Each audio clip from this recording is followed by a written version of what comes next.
Hi, everybody. Thanks for tuning in today.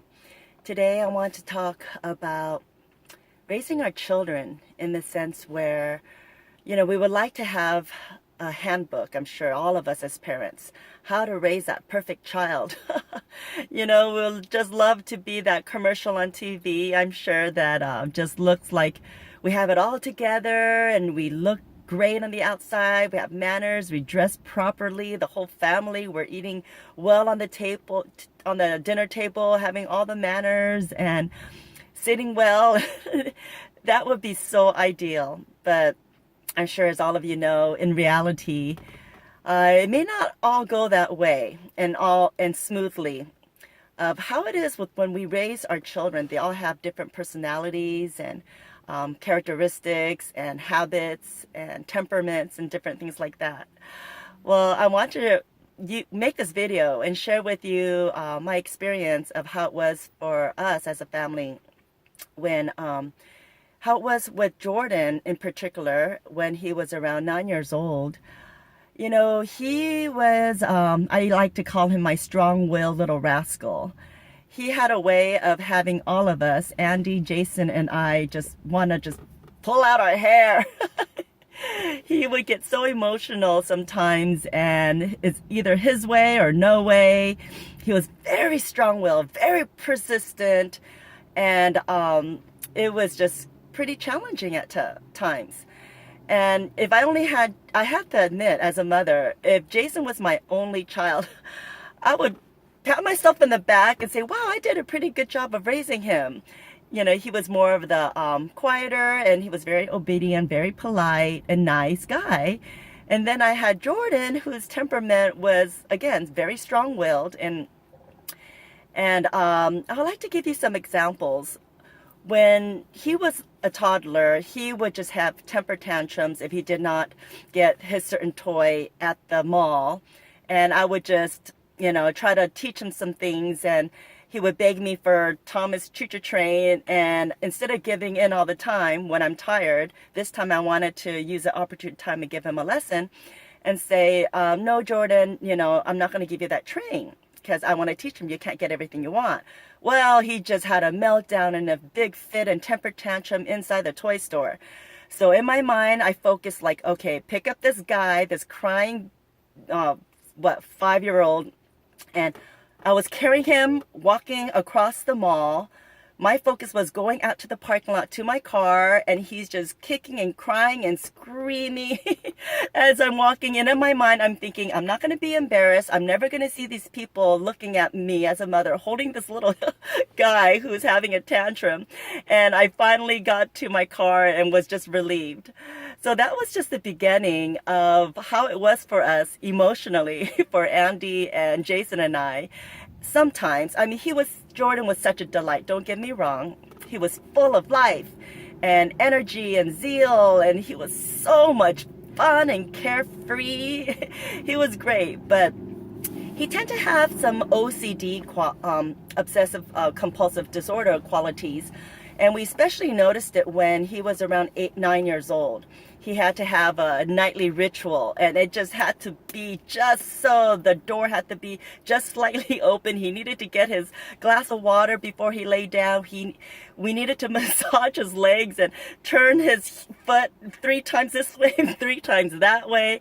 And then laying down next to him, I needed to rock him a little bit and say the nightly prayer, please God, please let Jordan have no scary dreams or bad dreams, just good dreams or no dreams, blah, blah, blah.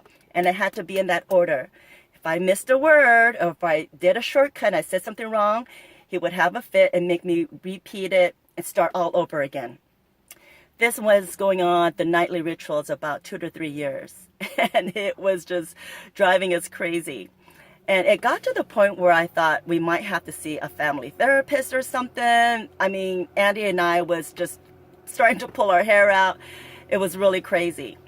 And there was another time I remember when I was driving early in the morning. Jason was in junior high school. Jordan was in elementary. And, as moms, I'm sure you can relate. When you're driving your kids early in the morning, you're so tired. You just woke up. You're driving your kids to school. And Jordan was in the back seat. And he would just ask me a question, and I'm already running late. And then he would ask me something, and I would just not answer. And he just kept, like, emotionally, he was just picking at me. Mom, like he wanted to know that certain answer.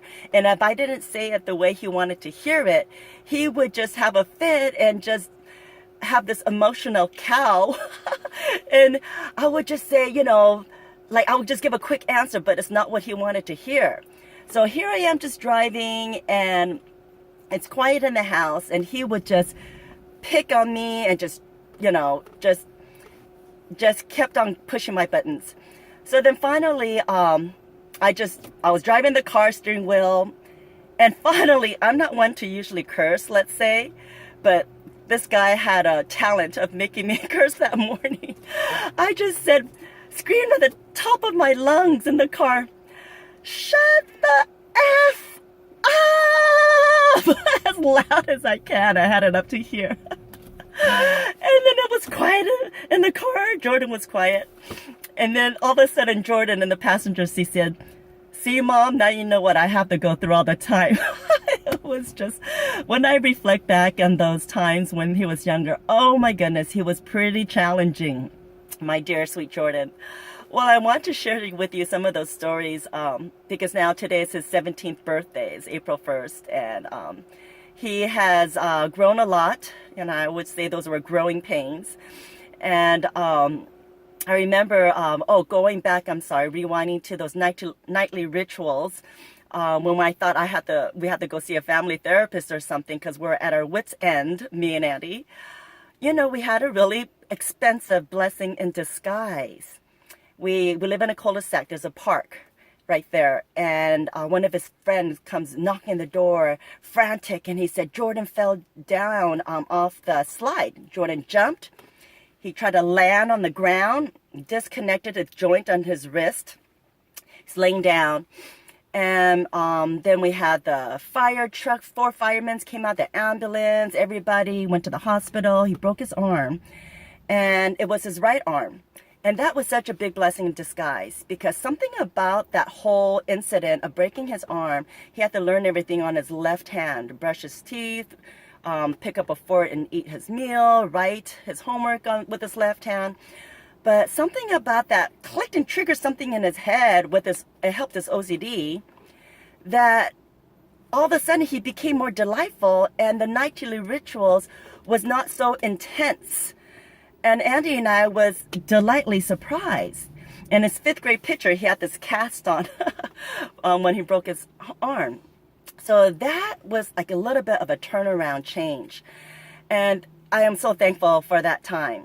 And I like to share this Bible verse on Romans chapter 12:12. It says, "Rejoice in hope, be patient in tribulations, be constant in prayer." Oh my goodness. If any of you have children, little toddlers, teenagers, or adult children that you're just having to endure a lot of hardships with in one way or another, please don't give up hope with them and be in prayer with them. So I want to share with this because Jordan is such a delight now, and he has so much passions in life. He just very focused, and his OCD actually helped him with he's a drum captain for his drum line, and with his acting skills too. He's in acting class. He was able to cry in the play, and the teacher said, "Oh my God, that was phenomenal."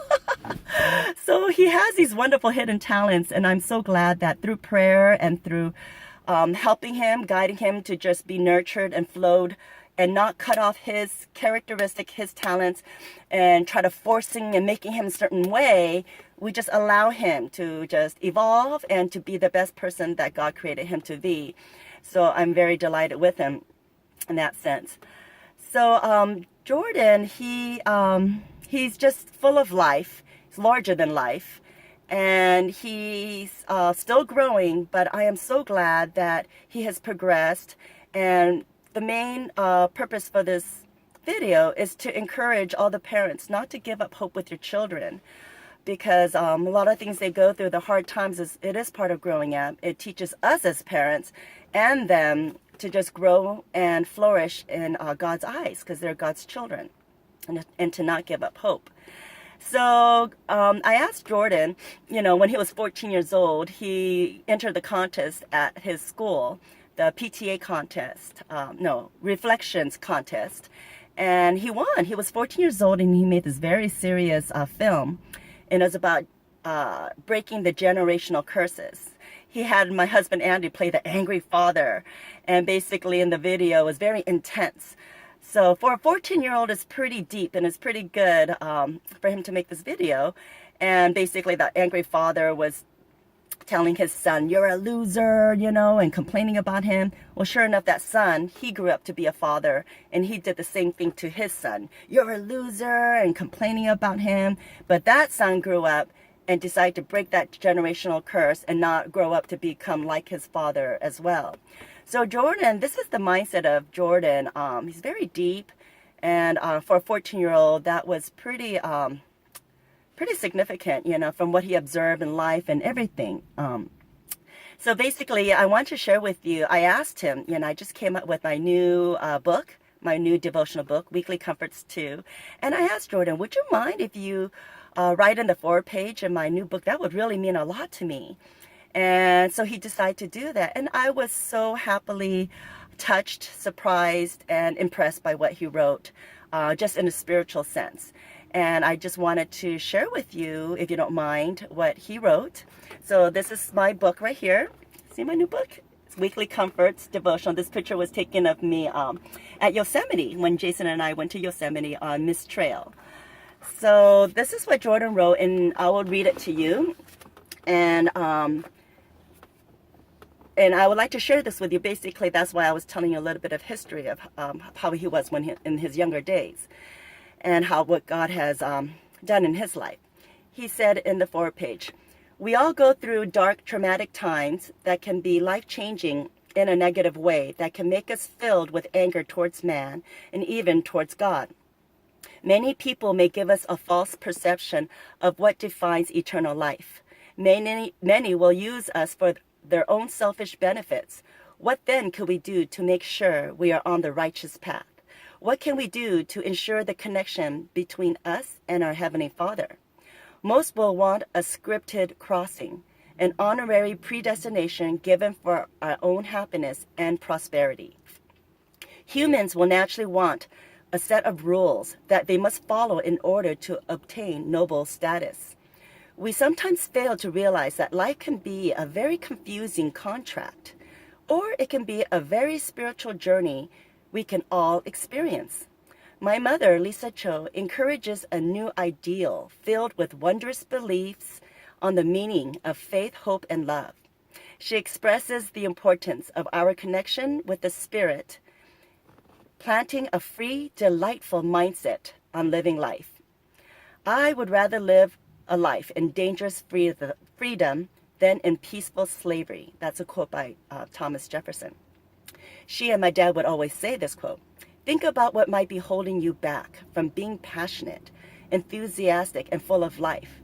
Are you holding on to regret and fear of the unknown? Are you holding on to the feeling of loneliness, the feeling of unworthiness?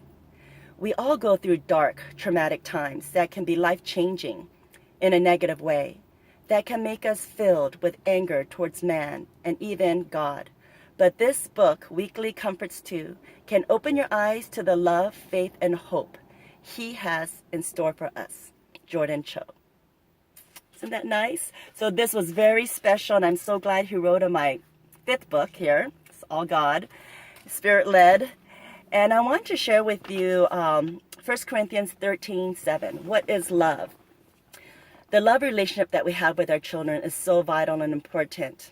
And it says in 1 Corinthians 13:7, love never gives up, never loses faith. It's always hopeful and endures through every circumstances. Endures. So I just pray that you may just hang in there as parents, if some of you are going through challenging times with your children, and constantly keep on praying. Know that whatever they go through is a part of life and growing up, and nothing is ever permanent in life. Never say never. Never say, and don't always say always. Never and always. Those are words that you just never know what can happen in life. And it says in Ecclesiastes chapter 3 that we do all go through different seasons in life. There's an appointed time for everything. Time to live, a time to die, time to heal, a time to plant, a time to uproot, a time to mourn, a time to laugh. There's a time for everything. So during those hard times in raising the children, just know that's a season. It's not going to last forever. I'm so glad that Jordan broke his arm and it just clicked something in his brain where we didn't have to continue with that strict nightly ritual. So he's a pure delight. And I just hope that today's message to all the parents may be of an encouragement. Thank you so much. Please subscribe to Lisa Choh YouTube channel and we'll see you next week. Thank you. Goodbye.